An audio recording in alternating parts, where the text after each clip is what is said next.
Hi, everybody. In recent weeks, you might have noticed something, or maybe even heard the sound of it if you live close enough. New homes are going up.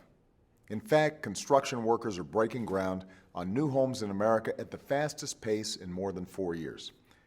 At the same time, more homes are being sold. Home values are back on the rise, and foreclosure filings are at their lowest point in the 5 years since the housing bubble burst and left millions of responsible families holding the bag. Now, we're not where we need to be yet. Too many homes are still underwater. Too many families are still having a hard time making the mortgage on their piece of the American dream. But one of the heaviest drags on our recovery is getting lighter. Now we have to build on the progress we've made and keep moving forward. I never believed that the best way to deal with the housing market was to just sit back, do nothing, and simply wait for things to hit bottom.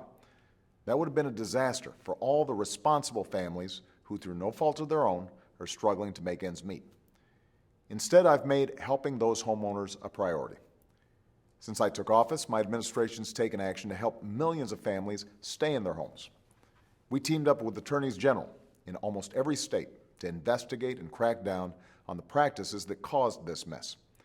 And in the end, we secured a $25 billion settlement from the biggest banks, one of the biggest settlements in history, and used it to provide relief to families all across America. We've taken action to help responsible homeowners refinance their mortgages.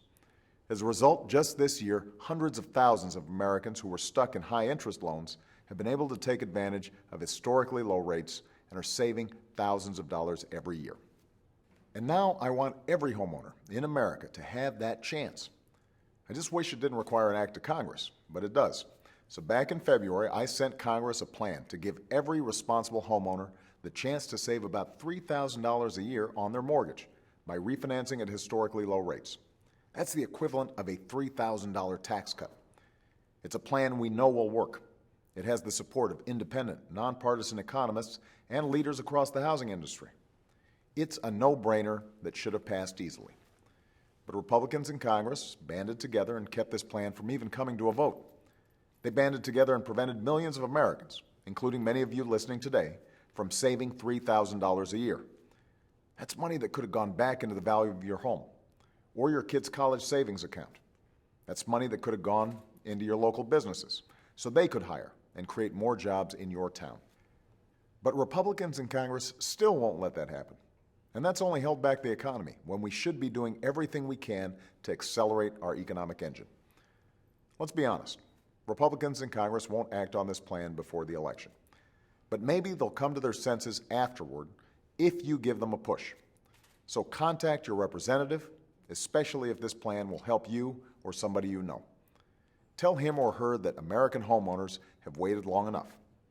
Tell them that it's time for Congress to stop standing in the way of our recovery and start standing up for you.